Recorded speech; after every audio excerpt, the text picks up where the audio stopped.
Hi class, welcome to my neuron story.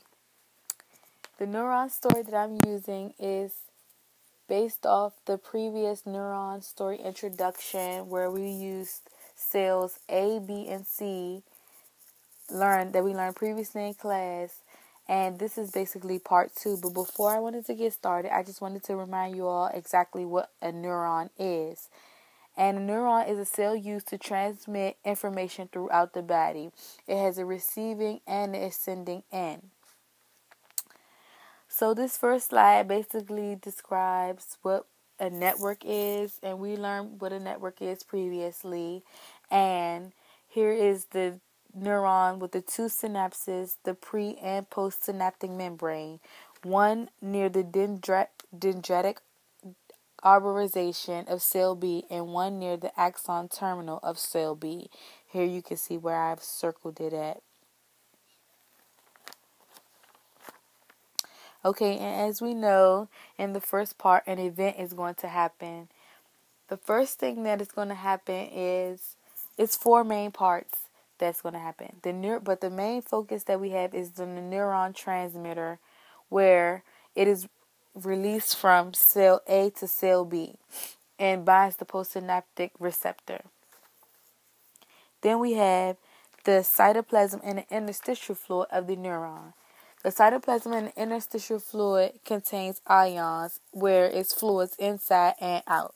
The difference of the concentration is found by using an oscilloscope and a microelectrode, where it shows movement across the membrane. Here you see the presynaptic, postsynaptic, and the synapse up close.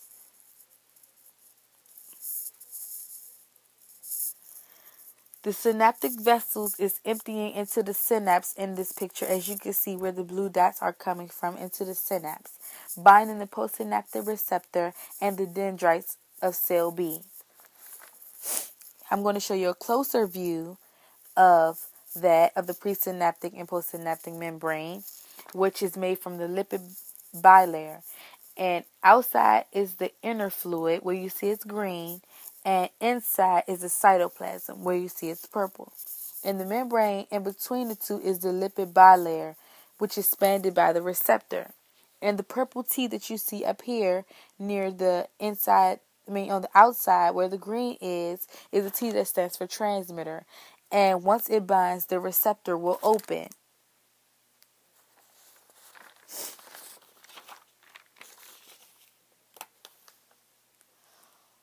Once it is opened, it will allow the sodium with this positive charge to become open. And this is because the sodium is permeable.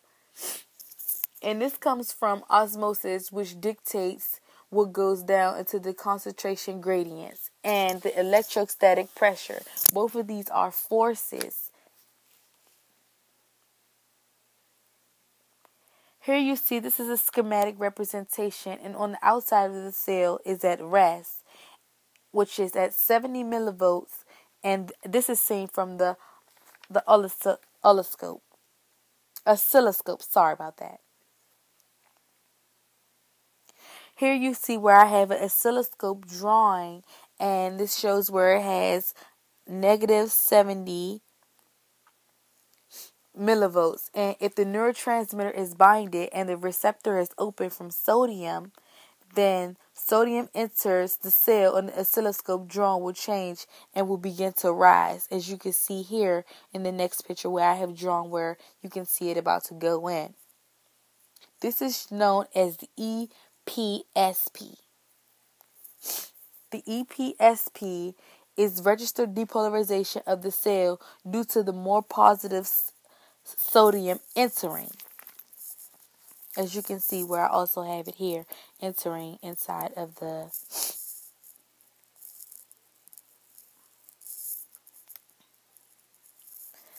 here this is kind of not a good drawing, but I have here where the EPSP is created, where you can see below 65 millivolts, and this is created from the iotronic receptors, which is on the dendrites of cell B and are open due to the neurotransmitters bonding. binding, sorry. And here you can see where I have that drawing.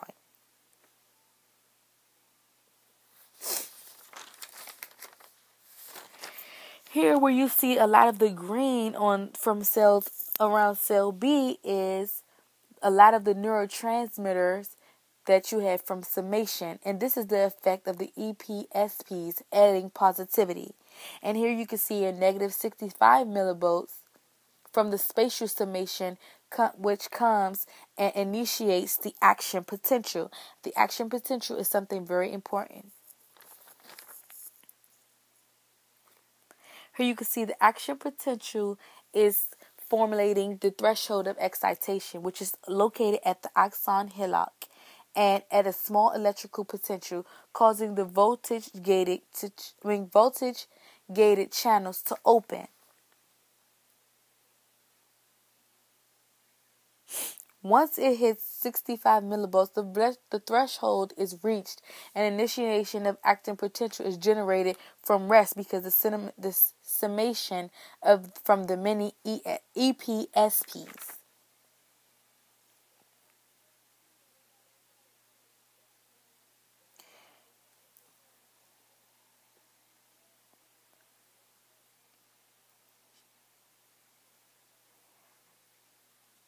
Here you can also see where from negative 70 it has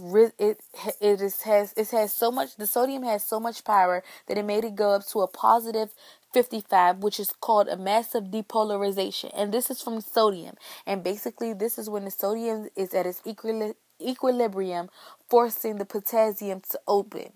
And the positive charges repel each other and potassium then comes out the cell.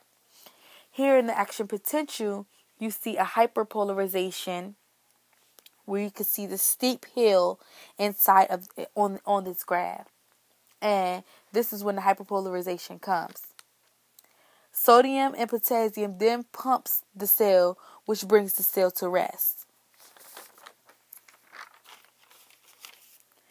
The action potential starts at the axon hillock and reaches the edge of the myelin shin, sorry for the pronunciation, and is spread through the node of Ranvier to the node of Ranvier. At each node you have potassium and sodium channels, and an action potential is generated on that node.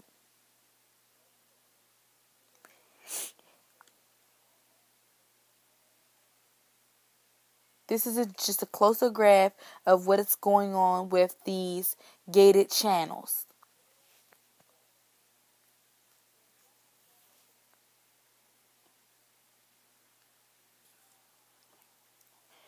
Here you have a subtoid conduction from where the process of the action potential travels down the axon hillock shaft.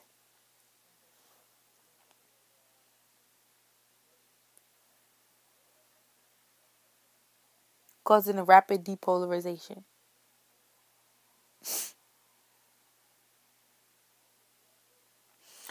And here you can see the axon hillock at a time where one action potential, and you can see here where the nodes 1, 2, and 3 are at rest. That's time 1. At time 2, which you can see, the axon hillock returned to rest and the action potential is moved to node 1. And then at time 3, you can see the action potential is moved to node 2, and so on. You can continue to see where it's continued to go.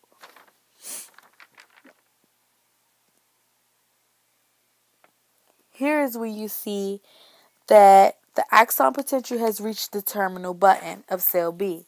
And this brings us to the end of the neuron story that we have here. And this is where the action potential has reached the terminal button and is interacting with calcium. And this is binding the vesicles of the presynaptic membrane, slowly opening the exocytosis. Molecules from the neurotransmitter is spilled into the synapse between cells B and C. Here I just had some I just drew anything to for your mind can focus and come back to being present, and for you to take time to go back through and write down every word that I basically said that you feel should be important in the neuron story. The end. Thank you.